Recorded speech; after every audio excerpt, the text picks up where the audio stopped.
Hey guys, what's up? I'm Mike King, and you're watching the very first episode of Goldfingers.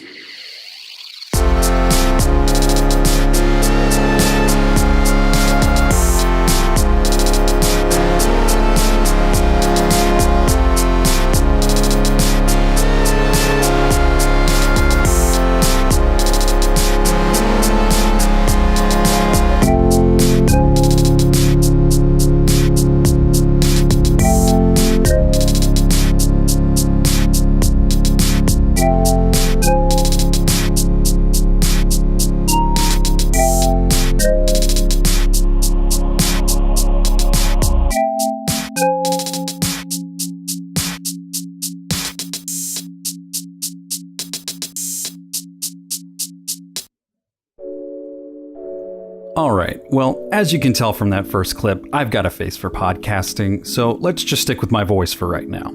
Before we really dive in, since this is the first episode, let me introduce myself and explain this series.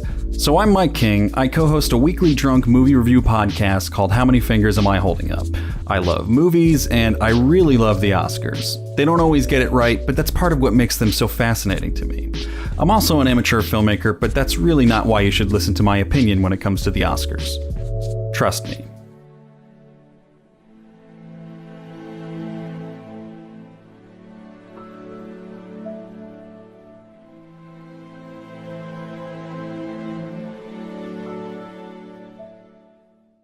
You should listen because I'm a data nerd, the type that creates spreadsheets for his fantasy football teams, his vinyl collection, his Magic the Gathering card collection.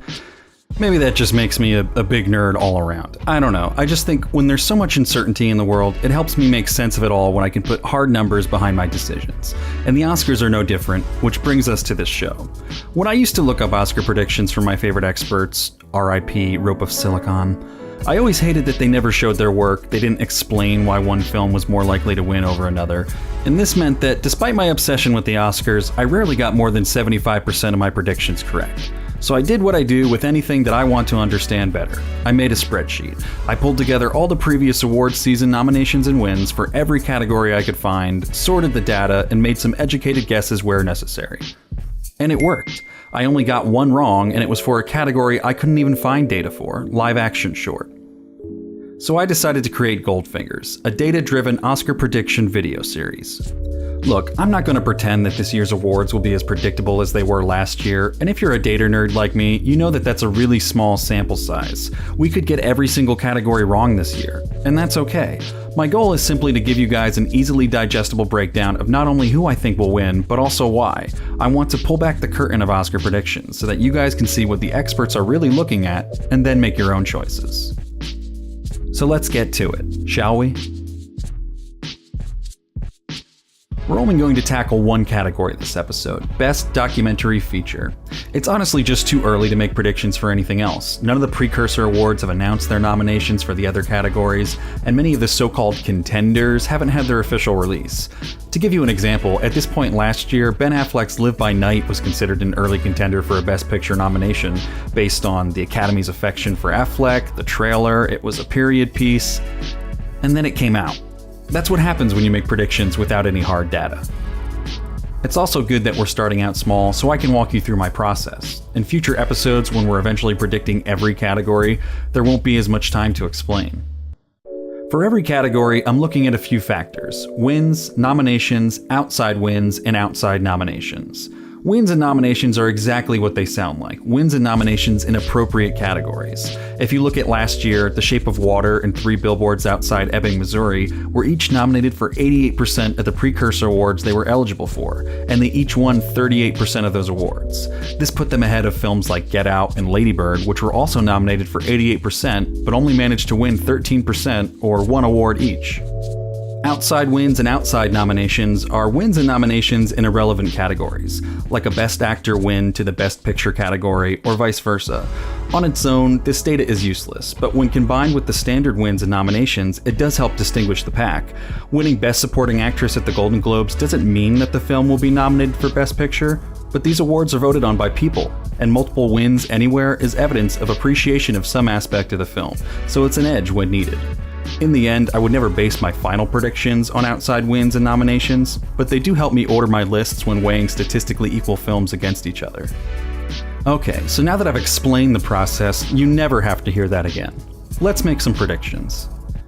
For Best Documentary Feature, we've got 5 precursor awards that we're using. The Critics' Choice Documentary Awards, the International Documentary Association, or IDA, the Producers Guild of America, or PGA, the Directors Guild of America, or DGA, and the British Academy of Film and Television Arts, or BAFTA. As of right now, 2 of these have announced their nominations for this category, Critics' Choice and IDA, and the Critics' Choice just announced their winners this past Saturday. So with 2 rounds of nominations and 1 winner, the field is already starting to come into view. Starting from the top, the winner of the Critics' Choice Documentary Award for Best Documentary was the Fred Rogers documentary, Won't You Be My Neighbor? And with an IDA nomination, this is our clear number 1, meaning it should be nominated, and if the Oscars were today, it should win too. Rounding out the top 5 are the only other films with 2 nominations: Free Solo, Minding the Gap, Dark Money, and Crime and Punishment. This is where those outside wins and nominations come into play. Without them, on paper, these are all equal. However, Free Solo won 3 other categories at the Critics' Choice. It was nominated in 6 when you include the IDAs, so that's our number 2. Minding the Gap won 2 and was nominated for 5, Dark Money was nominated for 3, and Crime and Punishment was nominated for 1. The Best Documentary Feature category only nominates 5, so that's where the bubble comes in. Above the bubble, we think it will get nominated. Below the bubble, it's on our radar, it's technically a contender and it could surprise us, but don't bet on a nomination.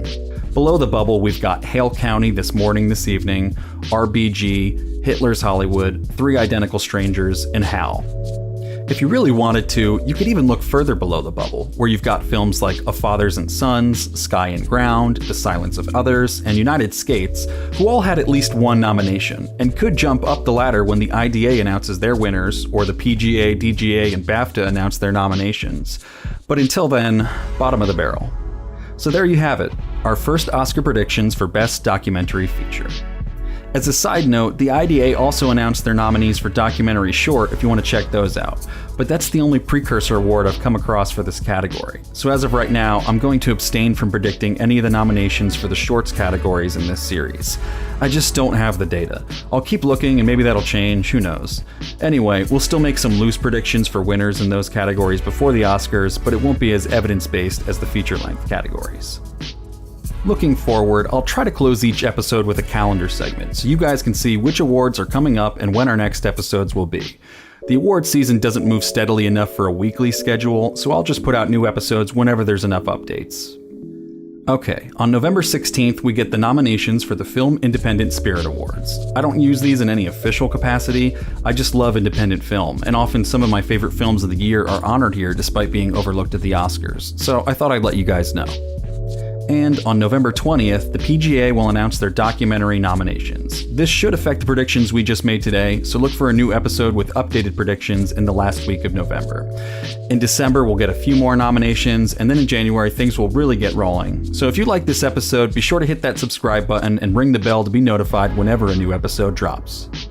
So that's basically it for now. Thanks so much for watching, and if you enjoyed this video, throw us a like, share it with a friend, and most importantly, leave a comment.